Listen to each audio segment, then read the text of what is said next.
G'day guys, Darren, Ride 360, Ducati DesertX chain swaps. The standard chain on the Ducati DesertX, it's not the strongest of chains out there, and they've been changed pretty early in their life.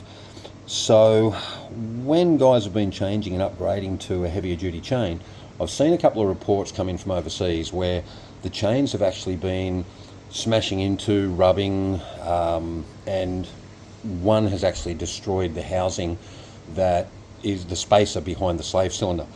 So I pulled ours apart to have a good look and wanted to try and sort out just what was going on with these things or what we could do about it. And look, the standard chain, we've been running the EK ZVXW, which is a pretty standard upgrade for an adventure bike. It's a fantastic chain, good longevity, the whole bit. So I had a look at ours. Now I've pulled our slave off and had a look at the spacer. There's not a lot of clearance in there, and you can see actually where the chain has already been eating into this housing. Not ideal, of course, to have a chain rubbing on anything, and because of the design of this, when the chain runs around the countershaft sprocket here, the housing, the spacer, actually goes over the top of the chain rather than sort of forward of it. So I got a hold of a few chains and started measuring, looked at a lot of the online stuff, what guys are selling, what people have been replacing them with, and it's pretty basic to see what needs to be done. But I also, look, when you buy a chain, the catalogue will tell you like a 525, it'll give you the different chain lengths, blah blah blah, torsional strength, kilonewtons, foot-pounds, all that kind of stuff. And it's pretty easy just to buy what you think is going to be the best chain for you. And on the Ducati DesertX, because of this spacing, could run into problems. So I wasn't interested in the catalogue spec of pin to pin. It was more about the outside measurements, distances of the plate. All right, plate outside to outside of each of the plates. The standard chain is around 19.8 millimeters wide from those two measurements on the outside of the plates. The EK ZVXW is 20 mil, so it's not a massive upgrade or in size, 0.2 of a mil, but it's already cutting into the housing here.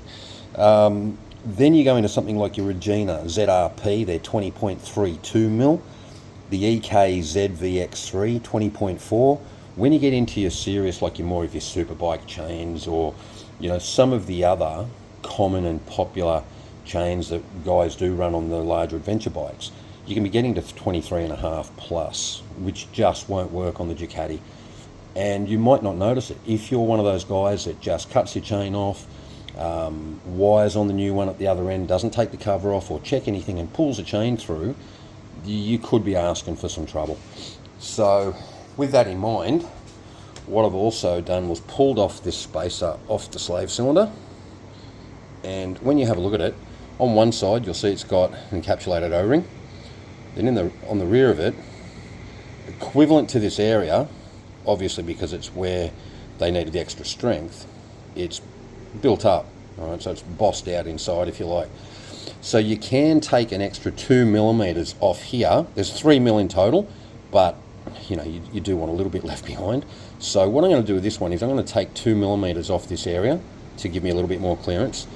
And also what I'm going to do is behind the 3 bolts that run through the slave cylinder, I'm actually going to put a washer on each of these 3 points, and then a Dowdy seal O-ring around here, which helps to keep that sealed obviously in place of the other O-ring, to space it out about 0.5 mil.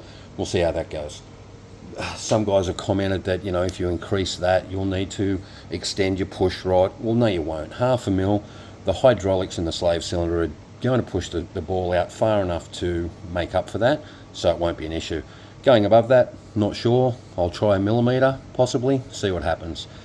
Also, the other comment is drop the countershaft sprocket to a 14 from the 15. That'll give you plenty of clearance. Sure, it will, but there's also many reports of dropping that ratio, keeping the standard rear, or dropping the ratio down on the front, which is something else we often do. It does play havoc with, or can play havoc with the quick shifter operation and the ABS on the Ducati with the electronics in it. Even in the workshop manual, and after talking to a couple of the race team guys and the mechanics, that it allows 2 up on the rear, 2 down on the rear.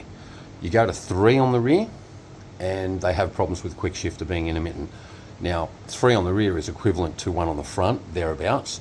So by dropping the front to a 14 and retaining the standard rear, potentially you fall into that problem. I have heard of guys that have said that it's faultless, but the majority rule is they all go back to a 15, or if they go to a 14, they drop the rear accordingly or change the rear accordingly to keep the ratios pretty similar. I'm not interested in that. I just want to stick with the standard front sprocket for now and see if we can resolve this by giving it a bit more clearance. Anyway, just a point of reference there, guys. If you're replacing the chain on your DesertX, try not to go over the standard width without clearancing something, because it will be running on the back of that spacer. The standard, as I said, the standard chain around 19.8 millimeters plate to plate, outside plate to outside of plate. The EK ZRX2 is the same, so that could be an immediate replacement without having to worry about any of this. It's going to give you better longevity anyway, and the SRX2 is a pretty good chain, and it'll outdo your standard one by leaps and bounds. Anyway, that's just a quick update. The other one that I'm going to do an update on later is the bolt that goes in down the bottom here that holds on the Hepco Becker water pump guard. I've seen a few of those where guys have had to helicoil their case, but I'll get to that one in a minute. Okay, have a great day. Bye.